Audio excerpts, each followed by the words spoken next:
Ladies and gentlemen, namaste and a very warm welcome to all of you to the Blub World Web Talks 172nd episode. Let's talk about, are teens competent to make policies for governance? Especially in our country, we do not hear them. We want them to listen. That's what we train them for. You're supposed to listen. You're supposed to do what we tell you, but we are not encouraging them to participate. And that is why, I don't blame the society we have got, because we have got the society which we created. I think there's a danger in believing that children are not competent in terms of deciding how things should be done. Not just because we get a skewed view of the world, because it's only the adult world, but also, we're neglecting that vital chance for people to play a role in governance, in deciding how things should be done. Should be a better scope for everyone. Now, I can say that the youth participation means it's a better decision, and it definitely is going to increase the efficiency part. Now, we have certain evidences which shows that the policies and the programs which are designed after the consultation with users are more likely to be effective. By using the youth participation, they are getting more likely to get it right the first time and avoid of the wasting time and money on the services. We'll have to make them really participate. First, participation is important. So any rules we make or any a plan we want to do, we should definitely involve them.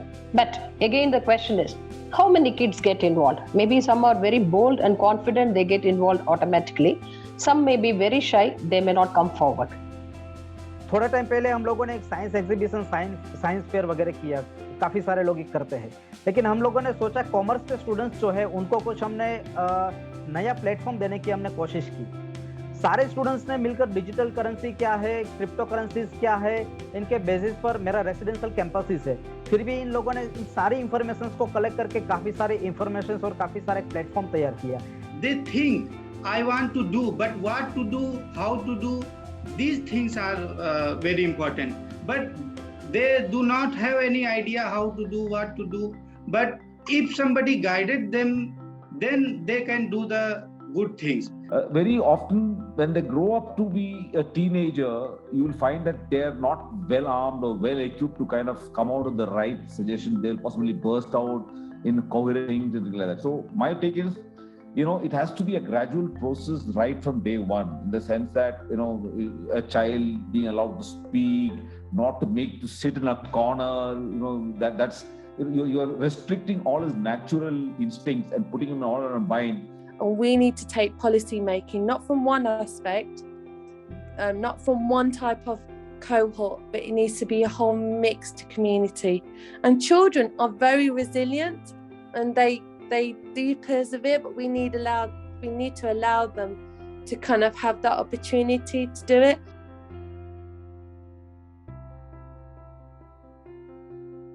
Ladies and gentlemen, namaste and a very warm welcome to all of you to the Blub World Web Talks 172nd episode.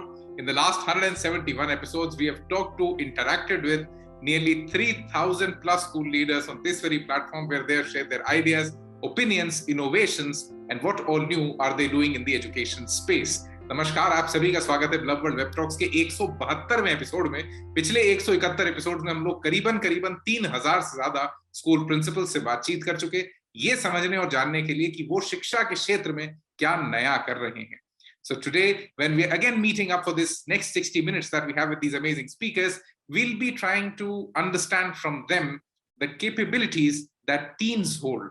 And can teens really make a difference? Or is it just adults who can do things that change the world for good or for bad? So before we start this call, let me just introduce the platform to you. The Blub World Web Talks is a bilingual platform, so you can use English or Hindi, any of these two languages in your complete conversation. Try sticking to these two languages, but if you want, you can use a third one, but I won't get it. So secondly, please remember, it's a timed platform. Think of this as a speaking sprint, not as a speaking marathon. So once the speaking time is over, you might get muted. If you get muted, please don't get offended. It's just to finish the activity on time, keep it crisp and entertaining for all the viewers and listeners who will be tuning in even later to listen to this talk. So thank you so much once again, everyone, and a very warm welcome to the 172nd episode.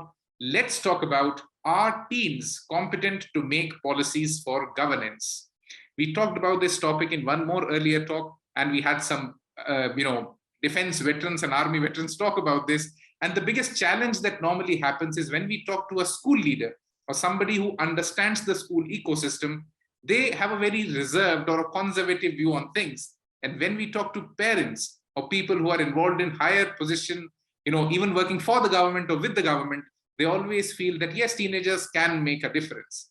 So is there a difference of opinion, or is it a big stark gap that's going to stay forever? So let's try to know from all these amazing speakers that we have today with us, that are teens really competent to make policies of governance? Let me invite the first speaker for today. Now, he's an individual who comes from background of law. He has studied law, has been a legal veteran, and right now heads a university in India. So has a deep understanding of the students and the legal aspects of policy making and policy formulation. Let me welcome the first speaker for today, and I hope that your technicals are in place. A very warm welcome, Professor Dr. Tabrez Ahmad, the Vice-Chancellor for GD Goenka University from Gurugram, Haryana. Tabrez, over to you for the next 3 minutes, and a very warm welcome. If you see our time, it was very rare to get a lot of information. Only source was the classroom or family.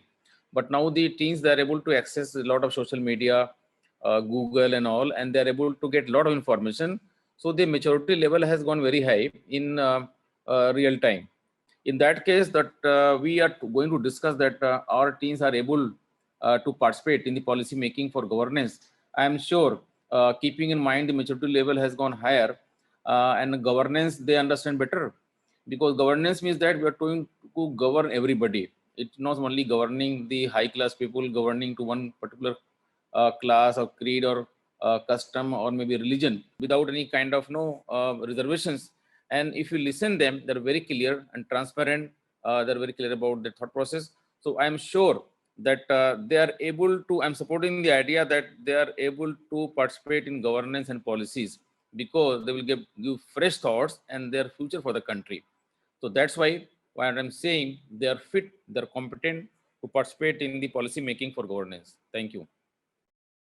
Thank you so much, Tabrez. I think you gave a good start to the conversation, that the access to information has improved dramatically. And with this access, the maturity of the teen has typically come a little earlier. And that's why we can consider him a big stakeholder who has the understanding to change policy or influence policy in the right manner. And he also talked about that when we talk of governance, it's something that covers everything. It's an umbrella term. It's not just a governance for some people, it's governance for everyone. So all the stakeholders must at least have a voice. The reason you can also find today that we are trying to get in the maximum geographical variety in the speakers is just for this reason, that we want to have both ends of the spectrum talking about policy making and how are teenagers important in that. Let me invite the next speaker for today. The next speaker comes with a very heavy duty experience in the field of school education, from chain schools to individual schools to consulting schools to now working on a lot of innovative things that are happening in the education space. A very warm welcome, Mrs. Shalini Nambiar, the founder of SN Education Consultants from Vasant, Kunj, Delhi. Shalini, over to you for the next 3 minutes. A very warm welcome. Thanks, Daksh. And I'm very excited because this topic, I can say I've been fighting for this for the past, I don't know how many years. And I fully agree with, it's not only about the social media. Even when we were young, we wanted to be part of the governance, because when we are creating any kind of laws or any kind of rules, even if in a school, or wherever, why are we not asking the teens? They are around 1.2 billion adolescents, and they are growing. And nobody is asking them before making rules for them. We are going to impact them. Let's take a climate change. Let's take any rules. We are going to impact their future. We may not be there. But the point is that the question should be, how should we involve them? It has to start at the school level. It has to start where they become part of the body of the governance in school, so that we equip them with how they will handle their life later. But the challenge is, especially in our country, we do not hear them. We want them to listen.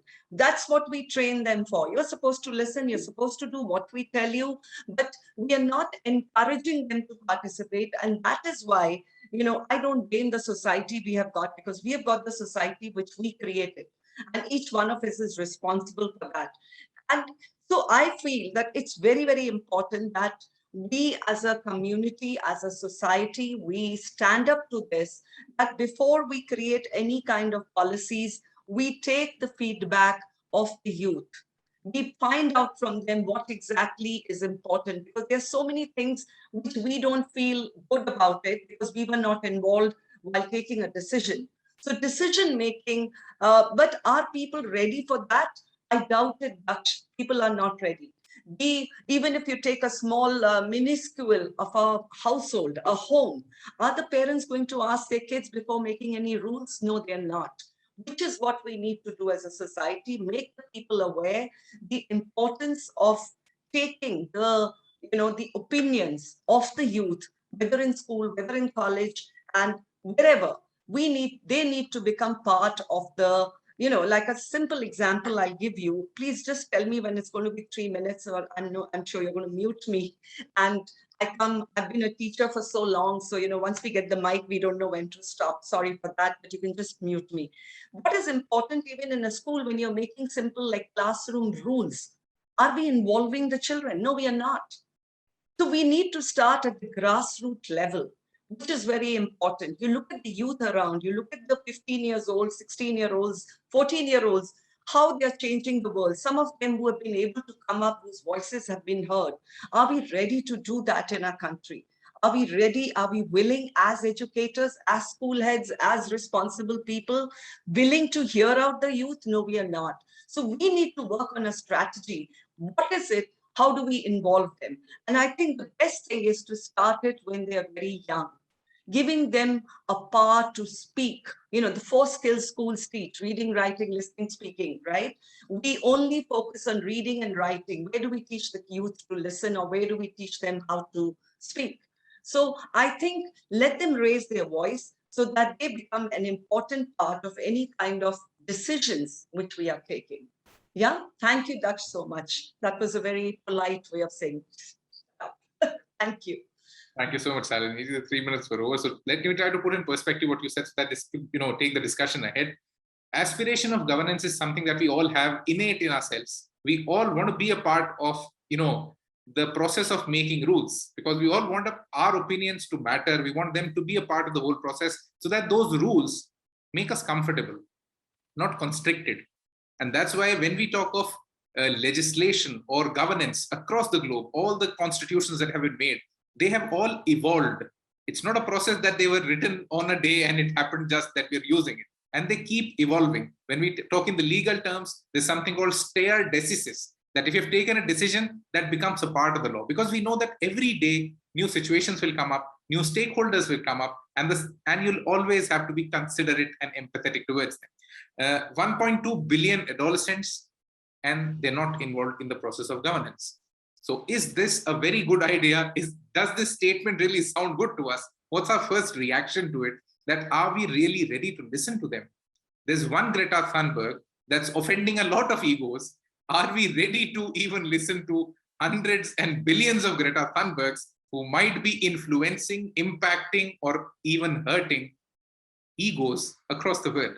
So let's take an opinion that comes from a country that we all respect a lot, and at the same time look towards it for the kind of systems it has evolved, the way their society is so systematic, the way it works, the way people there praise work, and to an extent that it sometimes even has a negative impact on lives. But the education there has been respected a lot and emulated a lot across the globe. A very warm welcome, Mr. Damian Rentoule, the head of school from Hiroshima International School from Hiroshima, Japan. Damian, over to you for the next 3 minutes. Please unmute yourself, and a very warm welcome. Thank you very much for having me. So 3 minutes. Yeah, I guess governance are really important in schools in a very small scale, because we can also look at larger scale governments, etc. But I think basically being about how a group of people decide how things are done. So I think with the I guess if we're thinking about excluding the teenagers or children from that process, I think one of the problems that I had considered was from the ideas of Reggio Emilia and the early childhood education, that I guess the education system is looking at the young children and that idea of a child's world. And, as adults, do we respect the legitimacy of that world, or do we just see it as a kind of an ill-formed, yet to be formed, legitimate, adult view? So I think if we're looking at, the child's world as a legitimate state of being like that, then we, when we are deciding how things are done, we have to kind of take into account that. And one of the key roles for the teachers in Reggio Emilia is trying to imagine that world and how it is, even though we know we can't do it. It's the onus on us is to imagine how that world would be. So I think if we're looking, thinking about competence, and that's relative as well.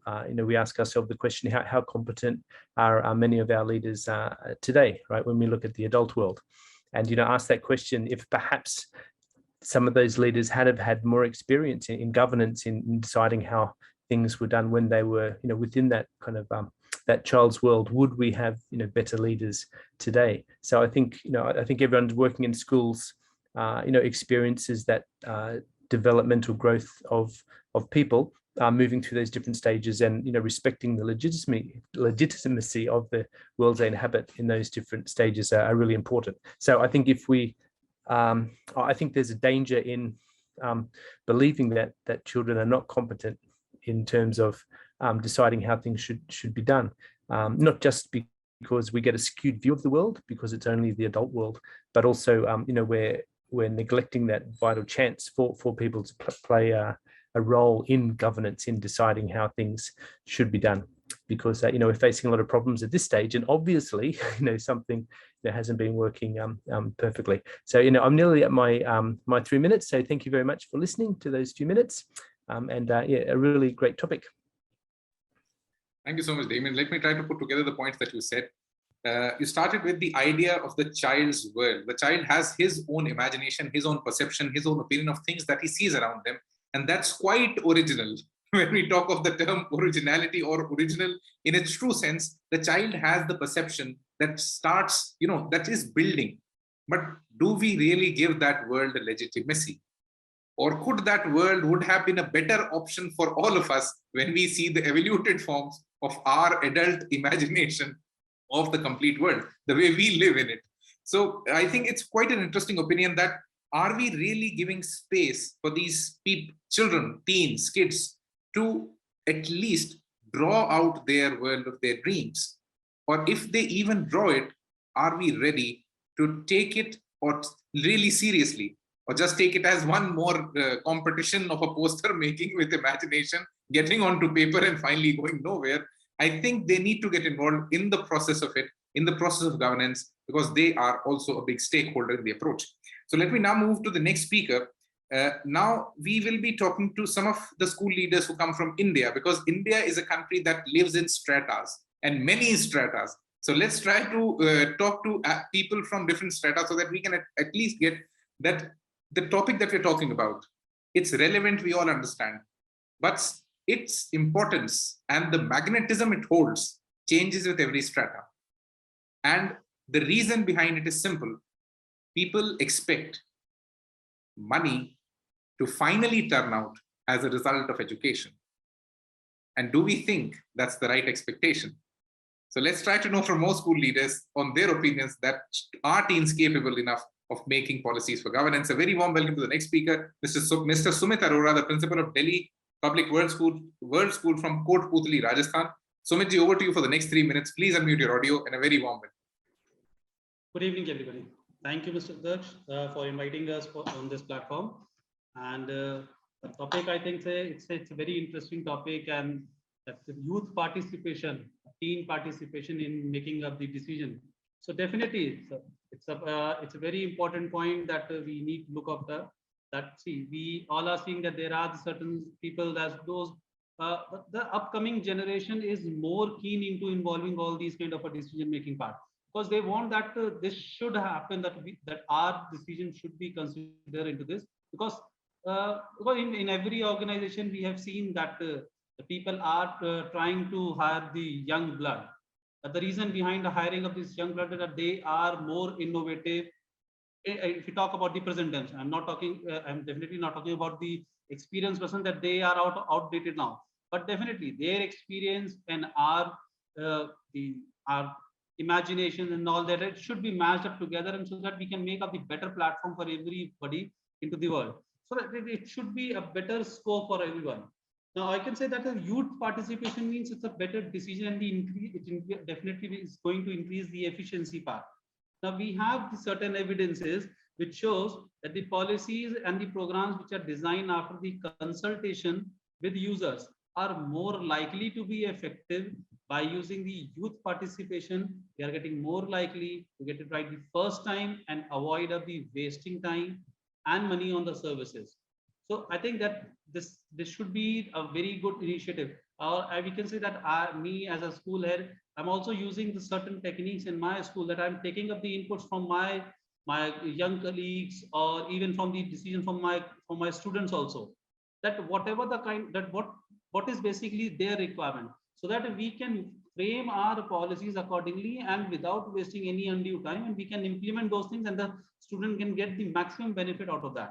So this is one thing that we are doing in our school, and definitely it is going to strengthen our community as well, because this will increase a special bonding between me and my kids, that we are involving them into things. See, that's the reason that we are having those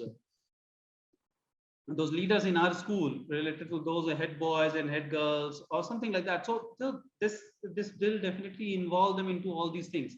So like the thing we have used for the MUN also. So these things definitely help the kids in helping them be more of the decision part. So and another thing is that the youth participation, it contributes to the positive development as well.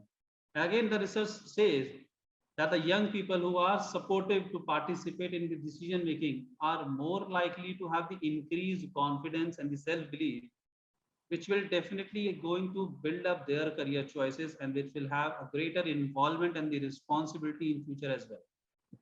And the last point that I could say, that the youth participation enhance the organizational relationship with the young people as well. The challenges, Thank you so much, Sumit. Sir, the 3 minutes are over. We will again try to come back to you.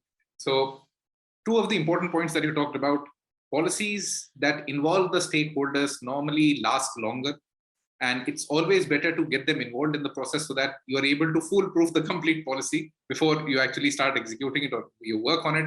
And involving kids in the school management or daily administrative activities is kind of an initiation into governance, but I think that has to be taken to a much more serious level. That has to be taken to a level where children's decisions or their opinions, they actually see getting, turned into a reality around them, and the ecosystem changing around them, because that's what you need to tell them, that, okay, if you do something, this is the change that comes in, and this is the way you improve your own life. They have to see the complete value chain moving in front of them, in front of their eyes, so that they believe in it.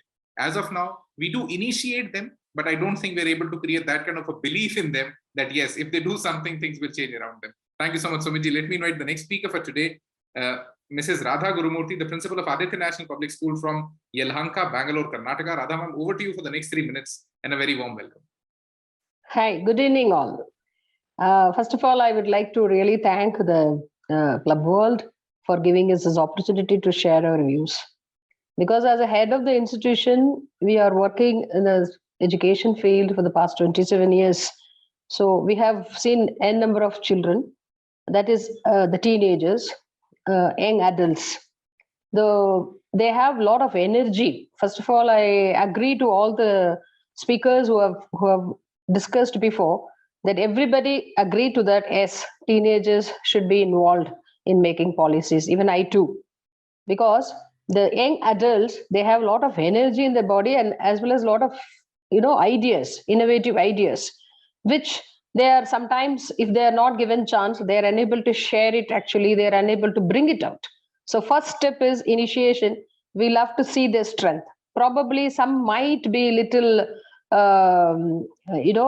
maybe little shy how to bring it out, whether it is right or wrong. So we'll have to encourage them to give their ideas openly, whatever it is, even if it is not relevant to that also, we should allow them to speak. So we'll have to make them really participate. First, participation is important. So any rules we make or any a plan we want to do, we should definitely involve them. But again, the question is, how many kids get involved? Maybe some are very bold and confident, they get involved automatically. Some may be very shy, they may not come forward. So how to pull them out? We want young leaders, but we don't want restricted. We want many leaders to come forward. So it is, as Madam said before, the second speaker, Madam mentioned, as a teacher, it is in the hands of the school. The school plays a major role to mold every young child from 3 years old to 18 years old. And then we mold them and we give it the hands of the colleges and the society and the world. So it is a major role of every school, teachers, teaching community to do this. So we'll have to definitely make them involved in the policy making. We'll have to take their ideas. Maybe we can slightly modify it with their permission by asking them, can we do like this? This is okay. Yours, this idea is fine. And can we slightly modify? Definitely they are going to say yes. And we should be the backbone for them. We should be behind them. They are doing, always teachers are ladders, right? So we are behind them. We just see what they are doing. We should allow them to do it. They will do it. They have that capacity. They have that ability. Only thing is we should see whether it comes out. The out product is efficient. It is very efficient. We want that out result is efficient result. So we'll have to try for that. So I feel that teenagers have more ability. They have a lot of energy. And only thing is, it all depends on how do we mold them, how do we motivate. So all the schools have to encourage the teenagers to make policies. It is very important for every child.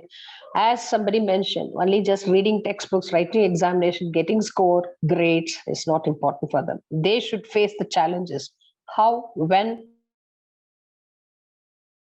Thank you so much, Radha. I mean, yes, the school should become a part of it. We should become the backbone, the ladder for the students to climb on. But there's a very, basic question that I would like to put here to all the school leaders, because I'll take your thoughts just once we listen to all the school leaders for once.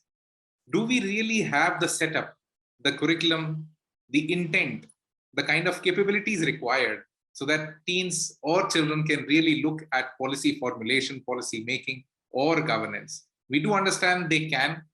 We also think that they will be able to do it, but do we have the right kind of ladders with us? This is something that I would want to know more. But before I go into that question, let's have the first thoughts of the next school leaders. Now we have two school leaders coming in from what I can say the tier 2, tier 3 towns and cities in India.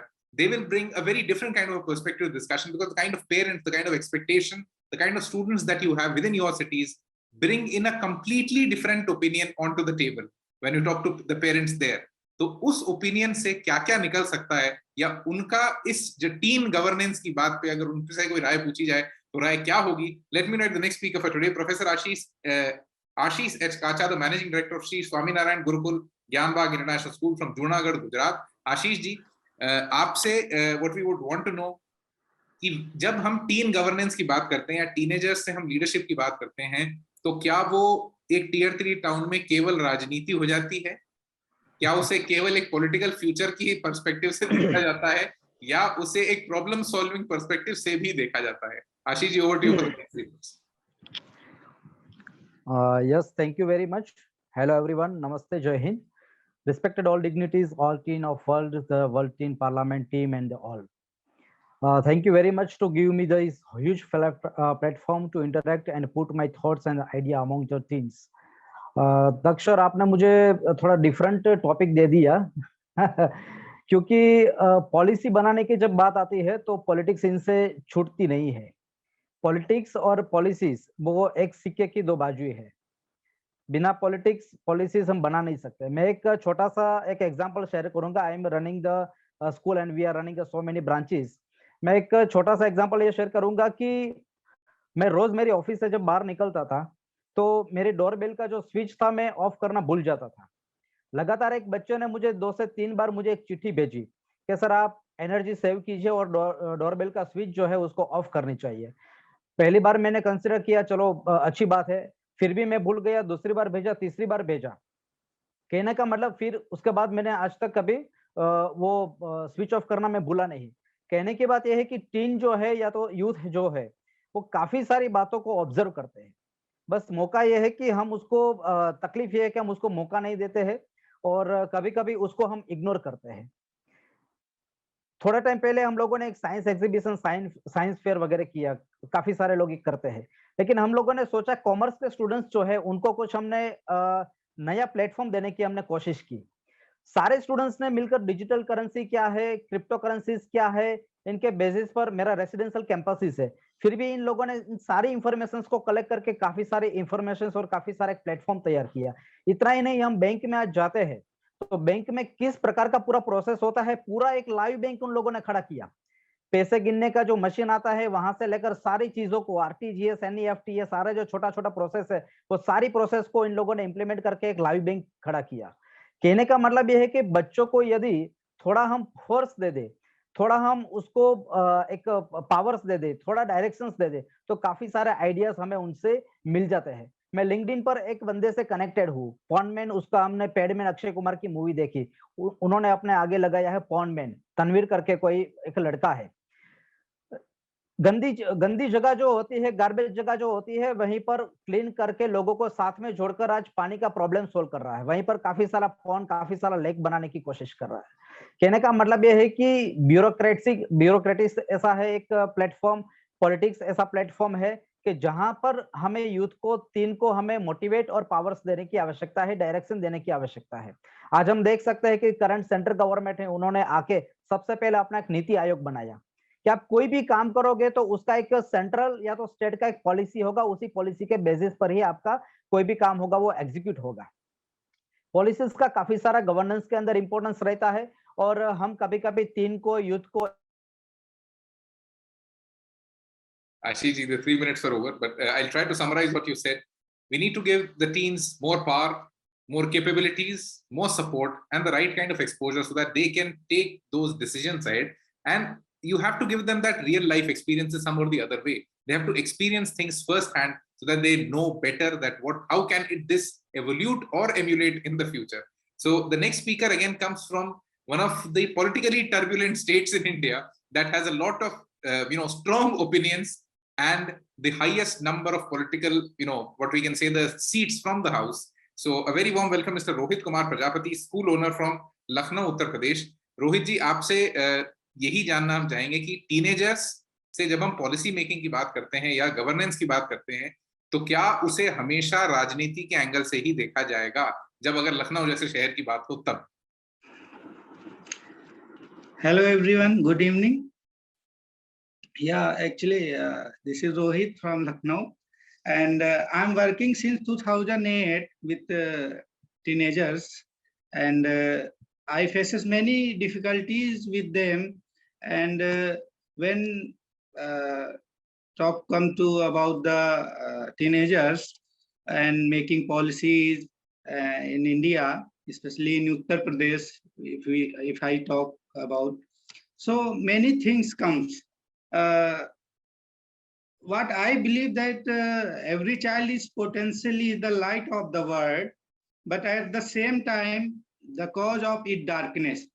And I'm looking in my areas, and I'm working with teenagers. So this age is very important for them, and if we are guiding them a good path, then we can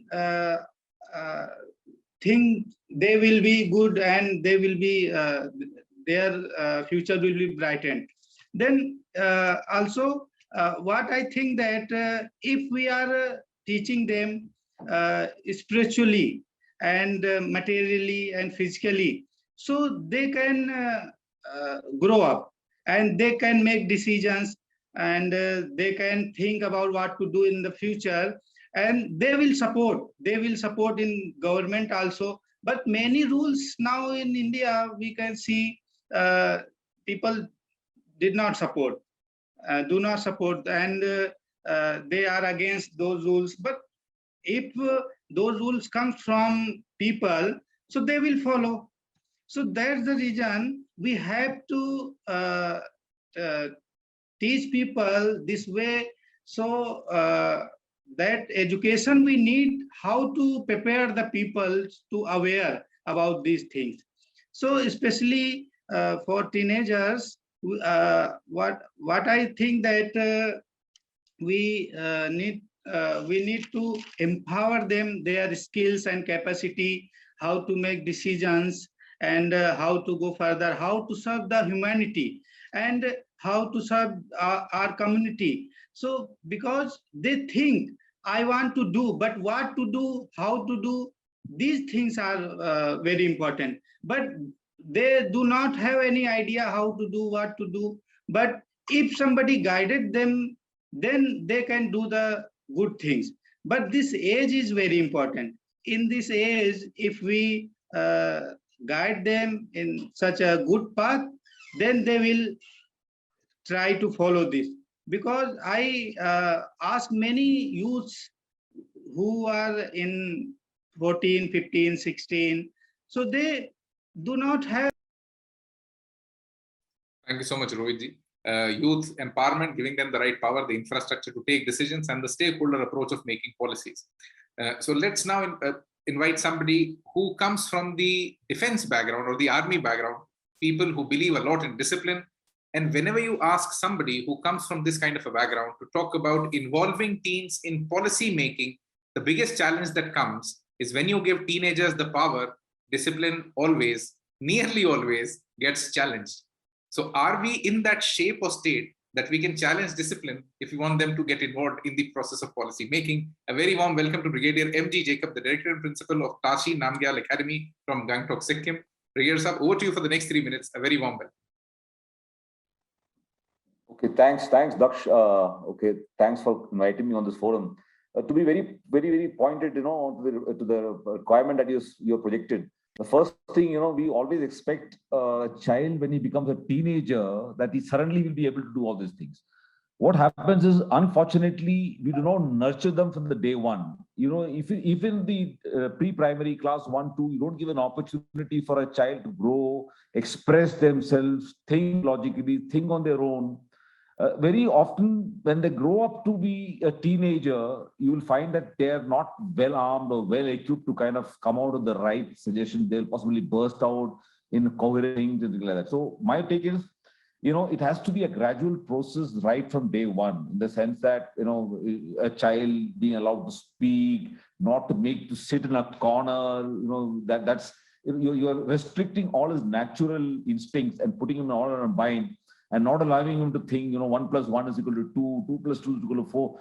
We constantly grind him, and by the time he reaches to be a teenager, either he's off the mark or he's not equipped enough to think on his own and give you a kind of suggestions, contribute to the society. So unless you allow that person, to grow correctly. Now this has two aspects. One is the knowledge part of it. Yes, that child should be aware of knowledge.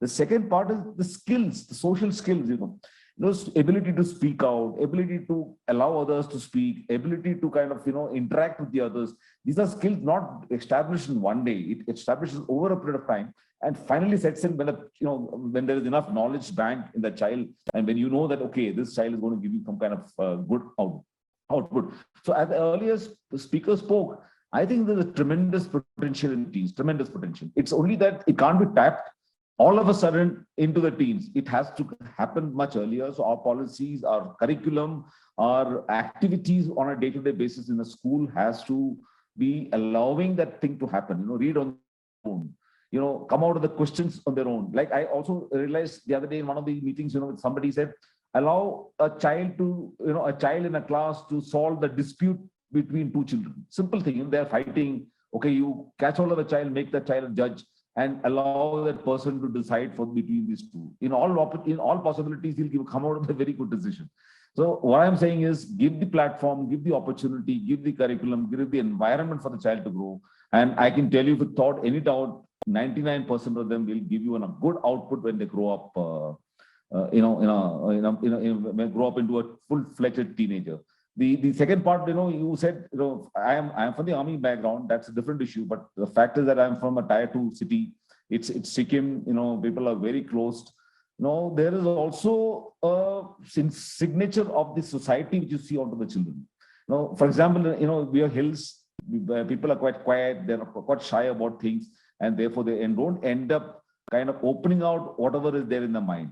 So there is an extra effort required in the sense that, you need to kind of even also involve the parents, once in 2-3 months, get the parents over and make them a part of this classroom, allow them to express their fears, allow them to kind of, contribute to this school, which we try to do, but then, we have a serious situation. But whenever you get an opportunity, yeah.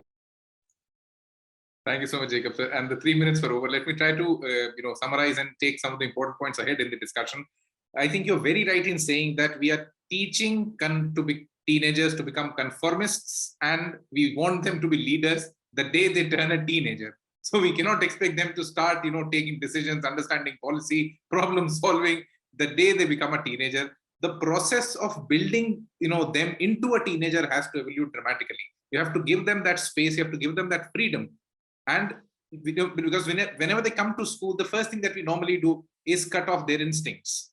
We try to put them into a structure. We tell them, okay, this is the way that you have to live. This is the way you have to speak. This is the way you have to follow rules. We never tell them that, okay, tell us. I think Damian added a very important point, that let them tell their version of the world, and let's make us some space within the school space where we can, give them that space of experimentation. So thank you so much, Brigadier MG. Jacob, let me invite the last speaker for today. After this, it will be an open floor. So I'll typically go to some questions, some important questions that might be coming out of the discussion. A very warm welcome, Ms. Jasbir Mahel, the head of school from Khalsa Primary School from Ilford, United Kingdom. Jasbirji, over to you for the next 3 minutes. A very warm welcome. Please unmute yourself. Hi everyone. I've joined in a bit late, but I'm listening to some of the conversations. I think in the UK, we're really trying to change the way our structure of our education is, where children are more at the forefront of what we teach and how we teach it. So, for example, things like our behaviour policies, our curriculum, what they're learning, how teachers interact with them, gives a really good insight into how we move forward and how we make them as citizens. We felt that it kind of gave us a forward journey, because before, as teachers, we would often just think, this is what we think we need to teach them, and that's it. Giving the children the responsibility and allowing them to tell us what's working and what isn't working has actually made our education a lot different. It's allowed us it's allowed parents to be more involved. And another thing is, it's about looking at their diversity.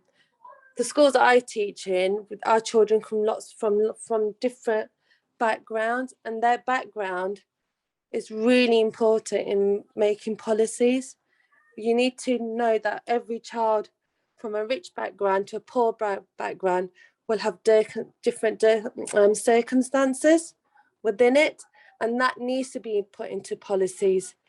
Just because we're very educated, we'll see life one way, but a child who hasn't had that kind of same upbringing, hasn't had, like stable background, their future needs to come into it as well. They need to be part of that policy, so we don't continue to make the same mistakes. And I think one of the biggest things is to look in a policy. Why do we have a policy? Why are there policies being put in place? Well, then if you want to put a policy in place regarding school, government, whatever, it needs to take in the whole diversity of all our groups of people. A lot of policy making, a lot of decision making, especially in the UK, has been made from very well-educated people who've had good backgrounds, who've gone to the best universities, who think they know how the world should move forward. Well, reality is now, we've seen after the pandemic, the lowest paid jobs are now becoming the most highly skilled, and people are changing, they're leaving their other jobs to become like lorry drivers and things. So that's shown us that life can change very, very quickly. And we need to take policy making, not from one aspect, not from one type of cohort, but it needs to be a whole mixed community. And children are very resilient, and they do persevere, but we need to allow them to kind of have that opportunity to do it. I don't know what it's like in India and all that, but the upbringing of children is really important as well. And sometimes we do say to our children, especially as Asian parents, right, this is what you need to do. This is your path. This is what you would do. That's it. They can't think for themselves. They don't know how to. We need to start from a very young age. And that's why we started in primary schools. We take out the core elements. What do you want to be as a good? Thank you so much, Jaspreet. The 3 minutes were over, but I think you, took the discussion to another level, and I think that was the kind of a twist that we needed at this point when we are going into an open floor to, ask the final opinions of all the speakers today. That are we elitist in our policy making as well?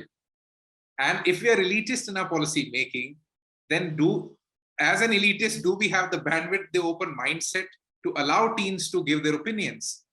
Because we normally across the globe, when we talk of policy making, we do not work on a very collaborative approach. We normally work on a top to bottom approach, which is most of the time not based on a stakeholder participation process. I would like to get Shalini in here on her thoughts that do the school systems as of now, because you've seen school systems in India and abroad, and you've worked with so many schools, you have a very varied kind of an experience valued proposition. So do schools have that bandwidth? And most importantly, are the individuals involved, the teaching staff, the management, in that position that they can have an intent of involving teenagers? Daksh, very important question and very close to my heart. I think we are caught in a vicious circle. We want to do so many things, but first and foremost, it has to start from the top. The leaders need to be empowered. They need to empower the teachers, where then only the teachers are going to empower the students. We talk about self-study and all that, which has come up in COVID times and which is doing very well. In fact, today's youth say, why I need to send my kids to school? I can teach them on Google. Anything can be done. So what is important is first we need to empower ourselves.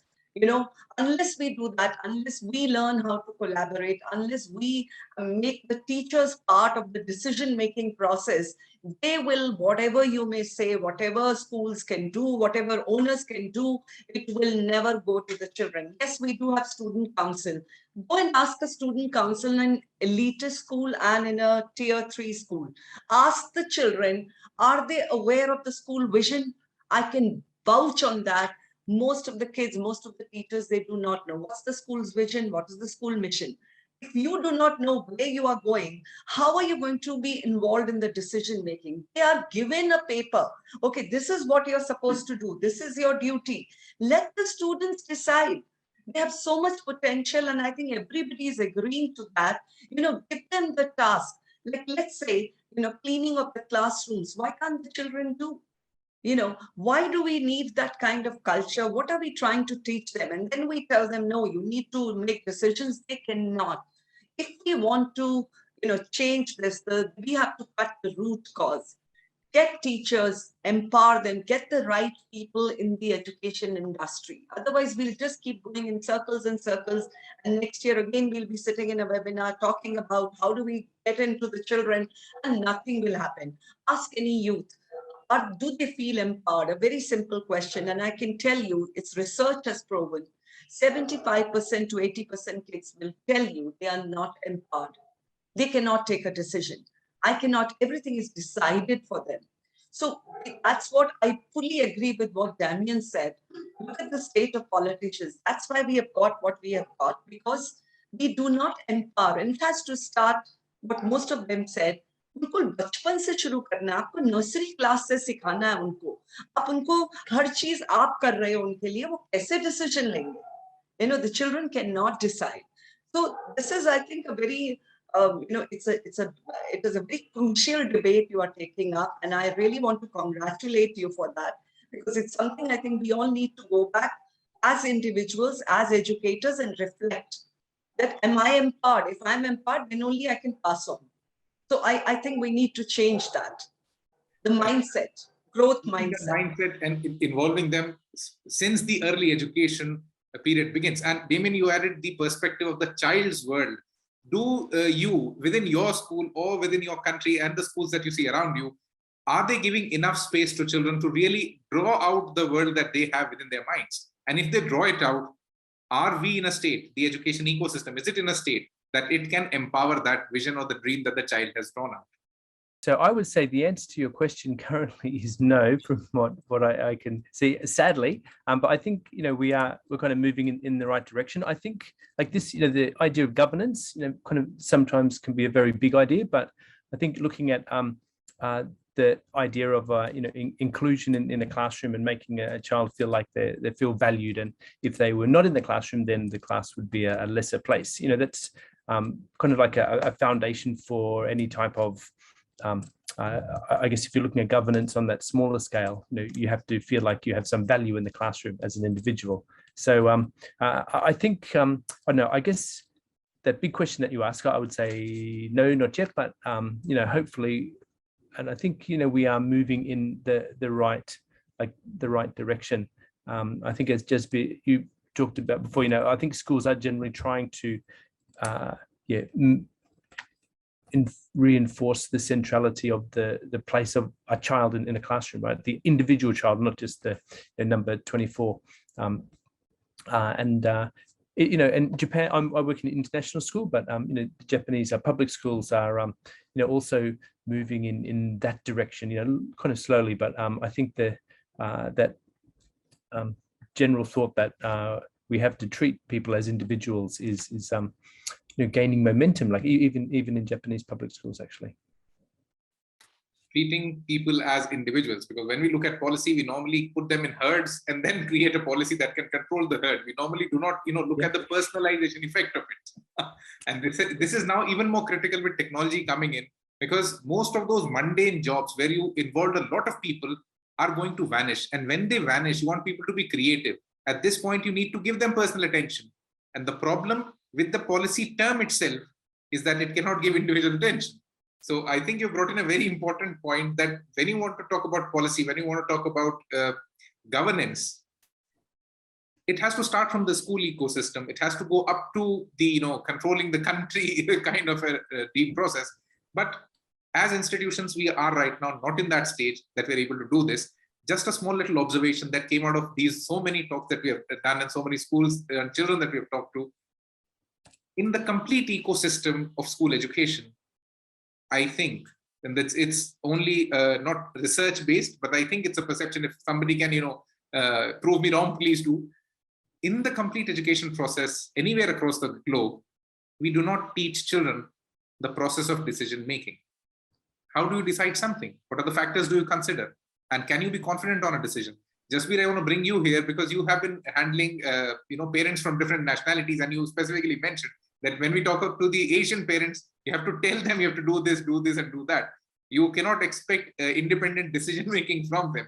So do you, or within your ecosystem or within your country, do you see that schools are thinking on these lines, or is there some space of teaching children decision-making or the process of taking a decision? Hi, yeah. I think we're beginning to get a little bit better at that. Education here has been very based around this is what they need to do when they leave our education system at the age of 16 and 18. But I think now schools are looking at inquiry-based learning. So whereby children are kind of making more decisions about learning something and then taking it into a different path. But this is very, very small scale. And what we definitely need to do is take it being a lot bigger.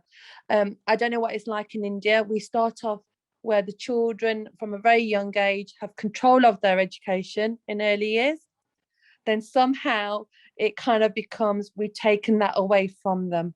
And often that transition for them can be quite difficult. And then as they get into secondary schools, it just becomes about getting past your exams, and you're sitting for your GCSEs and A-level. So yeah, you're absolutely right. We're beginning to, but there is a long way to go to allow children to make decisions. Yeah, totally agreement. Thank you so much, Jasbir. And we are nearly at the end of the call. If somebody wants to contribute something, you can take a minute, unmute yourself. It's an open floor for now.